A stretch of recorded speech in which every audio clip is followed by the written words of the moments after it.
Welcome again to Food All You Never Wanted to Know. I haven't really spoken very much about this hoop house that we've got.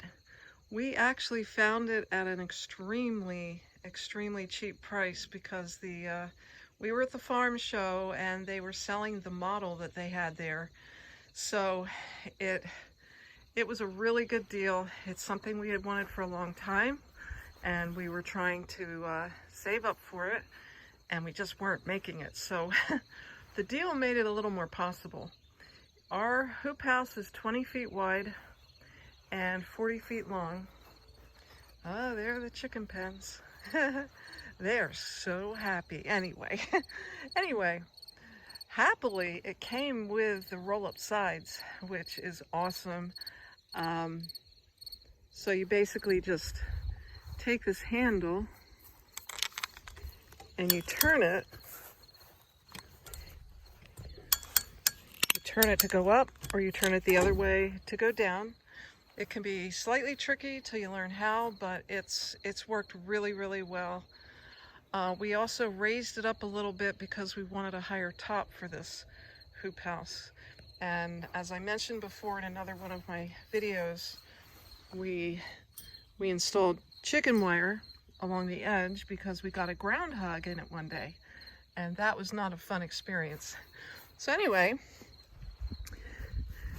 we of course use the hoop house in the fall and the winter, but something that's super important to know is that tomatoes in the summer will do better in a hoop house very often than outside, because when it gets too rainy, it's easy for tomatoes to get diseased and split.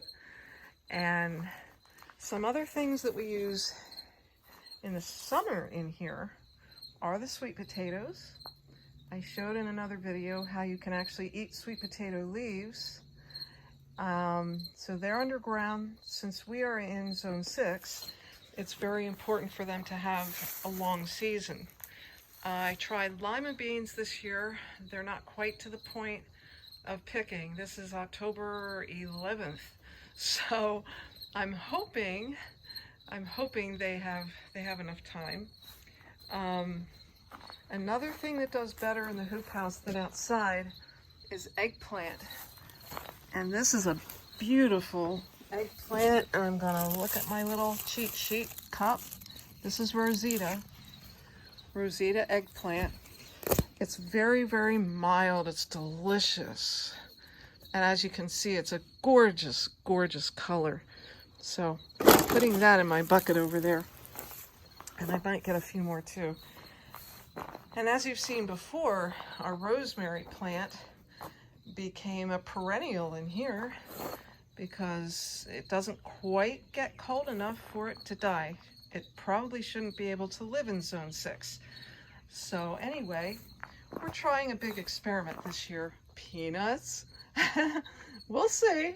I don't think I planted them soon enough. But something else that I was able to do last fall is to grow this particular kind of watermelon, and it's called Choucheh, C-H-O-U-C-H-E-H, I think. Anyway, I don't know if I planted it early enough. It does have some babies on it, as you can see. We'll start rolling the sides down when it gets too cold at night. I'm hoping that this will work. This is a short season watermelon. We got it from Southern Exposure Seed Company, great seed company, and they have a lot of really cool heirlooms. Anyway, it's a short season and it's a smaller watermelon, which is a good thing because my husband happens to be allergic to watermelons. So that's kind of a disaster. That's a disaster. So anyway, we have more to pick along here. I was going to seed save, so I let a few go to seed, but they didn't get very big. I might seed save from a couple of them. We'll see. And again, the squash, which is about done. And our Dagma's Perfection is doing super well still. October 11th, and it's still bearing beautiful, large delicious, delicious tomatoes. It's really, really incredible. So anyway, and we certainly couldn't do that outside in Zone 6. So anyway, that's a little gander on our hoop house in the fall. We did pull out some of the things already. As you saw in another video, we did some trench composting, and we'll give it a little time and then we'll plant something else in there. One thing funny, we pulled out some beans and they dropped some seeds on their own.